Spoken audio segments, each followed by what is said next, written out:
Hello friends, पारस classes में आप सभी का बहुत बहुत स्वागत है। तो जैसे कि हम लोग ये कंटिन्यू कर रहे हैं यूपी टेट और सुपर टेट के लिए संस्कृत विषय की क्लासेस। डेफिनेटली आज की क्लास में बहुत ही हेल्पफुल होगी अगर आप लोग सुपर टेट या यूपी टेट या फिर किसी अदर टेट की तैयारी कर रहे हैं। तो चलिए स्टार्ट करेंगे हम लोग हमारी आज की क्लास, जिसमें हम लोग डिस्कस करने वाले हैं स्वर का एक और वर्गीकरण जो कि आधारित है मात्रा के आधार पर। ठीक है, तो मैं इससे पहले आपको स्वरों के वर्गीकरण, स्वर क्या होता है, स्वर की क्या परिभाषा है, स्वर के मुख्य भेद कौन से हैं और स्वर को किन किन आधारों पर अलग अलग भेदों में विभाजित किया गया है, वो सारी बातें हम लोग इससे पहले वाले वीडियो में कर चुके हैं। अगर वो वीडियो आपने नहीं देखी तो उन वीडियो को भी देख के आप अपने प्रॉपर नोट्स तैयार करेंगे। डेफिनेटली कंप्लीट पेपर आपको इन नोट्स में से आपको मिलेगा ही मिलेगा। ठीक है, तो चलिए आज की क्लास हम लोग स्टार्ट करते हैं। यहाँ भी एक और मैंने आपके स्वरों का वर्गीकरण दिया है, वो है मात्रा के आधार पर। इससे पहले हम लोग डिस्कस कर चुके थे माहेश्वर सूत्रों के आधार पर स्वरों के कितने भेद हैं। तो माहेश्वर सूत्रों के आधार पर स्वरों के दो भेद थे, मूल स्वर और यौगिक स्वर। उनके नाम क्या क्या थे, उनकी संख्या और कौन कौन से हैं, वो सारी बातें हम लोग डिस्कस कर ही चुके हैं।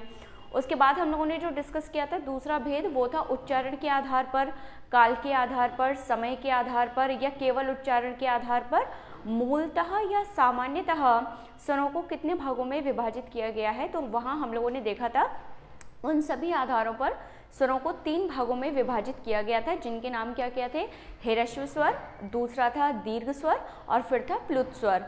और बाकी डिटेल क्लास हम लोगों ने वहाँ कंप्लीट करी थी। और आज मैं तीसरा प्रकार आपको करा रही हूँ स्वरों के वर्गीकरण में, जो कि आधारित है, आप लोग देख पा रहे होंगे, मात्रा के आधार पर स्वरों के कितने भेद हैं। तो मात्रा के आधार पर स्वरों के भेद कितने हैं, 3 भेद हैं। ठीक है, मात्रा के आधार पर भी कितने हैं, 3 भेद हैं। और उच्चारण में लगने वाले समय या काल के आधार पर भी कितने भेद हैं, 3 भेद हैं।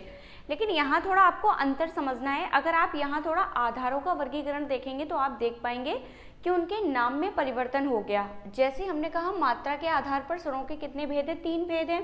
अब उनका नाम क्या हो गया, पहला भेद है एक मात्रिक, दूसरा भेद है द्विमात्रिक और तीसरा भेद क्या है, त्रिमात्रिक। ठीक है, मात्रा के आधार पर था तो नाम क्या हो गया, देखिए जैसे लिखा हुआ है एक मात्रिक, अगला नाम क्या हो गया द्विमात्रिक, फिर अगला नाम क्या हो गया त्रिमात्रिक। ठीक है, अब इसकी क्या क्या परिभाषाएं हैं तो जरा सारी चीजें यही लिखी हैं, देखेंगे। सबसे पहले देखिए एक मात्रिक स्वर की परिभाषा क्या है। तो एक मात्रिक स्वर वे स्वर हैं जिनके उच्चारण में क्या लगता है, एक मात्रा का समय लगता है, या फिर आप लोग कह सकते हैं 1 सेकंड का समय लगता है। उन स्वरों को क्या कहा जाता है, उन स्वरों को एक मात्रिक स्वर कहा जाता है। ठीक है, अगला प्रश्न यहीं से आएगा, एक मात्रिक जो स्वर हैं वो कौन से स्वर हैं। तो अगर आप चाहें तो आप ऐसे भी ध्यान रख सकते हैं कि जो ह्रस्व स्वर हैं या जो लघु स्वर हैं वे ही क्या हैं, वे ही एक मात्रिक स्वर हैं। ठीक है, अभी इनके और अन्य नाम भी मैं बताऊंगी अभी नीचे, लेकिन आप लोग कैसे ध्यान रखेंगे ये एक मात्रिक स्वर कौन कौन से हैं। तो आपको ध्यान रखना है कि जो ह्रस्व स्वर हैं या जो मूल स्वर हैं, जो लघु स्वर हैं, जो मौलिक स्वर हैं, जो प्राकृतिक स्वर हैं, वे ही क्या हैं, वे ही एक मात्रिक स्वर हैं। ठीक है, उनके अलग अलग स्थिति के अनुसार उनका क्या हो गया, नाम परिवर्तित हो गया। ठीक है, दूसरी बात जो यहाँ अपने को ध्यान रखनी है, इनकी भी संख्या कितनी है, 5। क्योंकि अगर आपको ये याद है कि ह्रस्व कितनी है तो तुरंत याद आ जाएगा कि एक मात्रिक स्वरों की संख्या भी कितनी हो जाएगी, 5।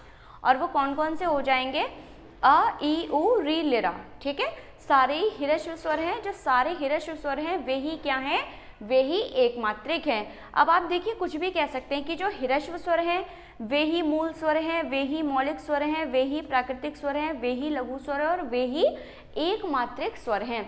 कोई भी नाम यदि आ जाए और आपसे वहाँ स्वरों की संख्या पूछी जाए कि मौलिक स्वरों की संख्या कितनी है, मूल स्वरों की संख्या कितनी है, ह्रस्व स्वरों की संख्या कितनी है, प्राकृतिक स्वरों की संख्या कितनी है, लघु स्वरों की संख्या कितनी है या फिर एकमात्र स्वरों की संख्या कितनी है, तो आपको आंसर कितना करना है, 5। और वो 5 कौन कौन से हैं, अ ई उ री और लिरा। क्लियर है, चलिए अगले प्रकार पर बढ़ेंगे। दूसरा प्रकार क्या है, द्विमात्रिक। द्विमात्रिक की सबसे पहले परिभाषा क्या होगी कि द्विमात्रिक स्वर कौन से होते हैं। तो द्विमात्रिक स्वर वे स्वर हैं जिनके उच्चारण में क्या लगता है, 2 मात्रा का समय लगता है, या फिर हम ऐसे भी कह सकते हैं कि वे स्वर जिनके उच्चारण में क्या होता है, 2 सेकंड का समय लगता है, उन्हें क्या कहा जाता है, द्विमात्रिक स्वर कहा जाता है। ठीक है, इसके बाद जो द्विमात्रिक स्वर हैं अब उनको आप याद कैसे रखेंगे कि कौन से स्वर द्विमात्रिक हैं।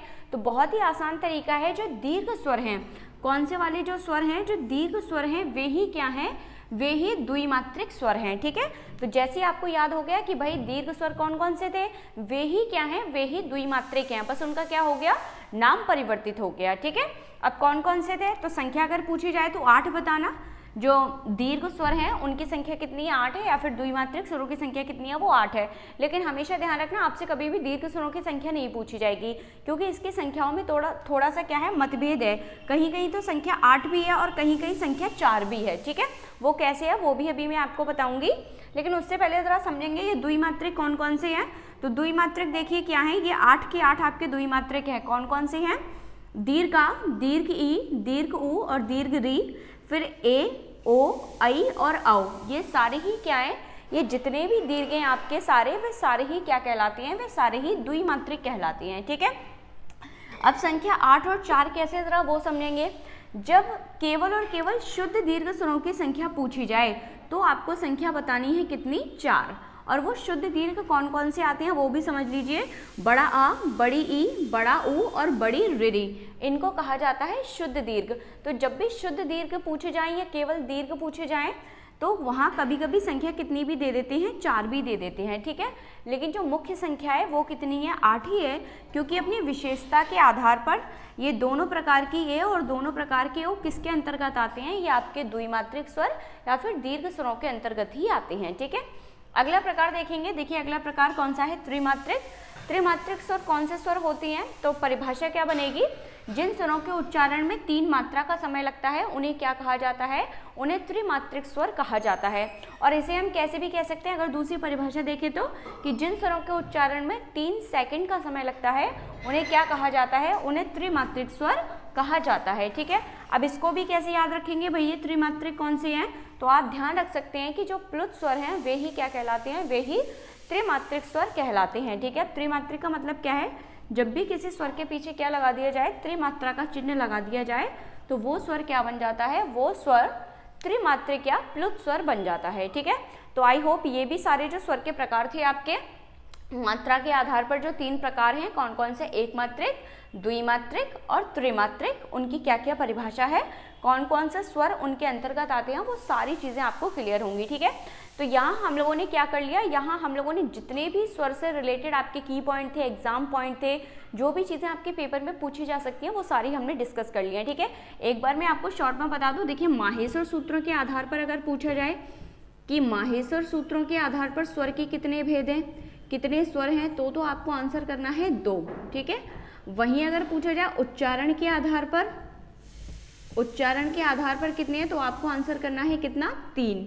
और वहीं अगर मात्रा के आधार पर भी पूछा जाए तो मात्रा के आधार पर भी आंसर कितना करना है, 3। ठीक है, अब उच्चारण के आधार पर कौन कौन से थे, पहले माहेश्वर सूत्र के आधार पर देख लो, एक तो था मूल स्वर और दूसरा कौन सा था, यौगिक स्वर। ठीक है, यौगिक स्वर। अगर वहीं उच्चारण के आधार पर पूछे जाए तो कौन कौन से थे, तो पहला था आपका ह्रस्व स्वर, दूसरा नाम क्या था, दीर्घ स्वर, और अगला नाम क्या था, प्लुत स्वर। ठीक है, और वहीं अगर मात्रा के आधार पर पूछे जाए तो देखिए ये लिखेंगे, एक कौन सा हो जाएगा, एक मात्रिक, एक मात्रिक, फिर क्या हो जाएगा, द्विमात्रिक, और फिर क्या हो जाएगा आपका त्रिमात्रिक। ठीक है, तो ये थे आपके मात्रा के आधार पर।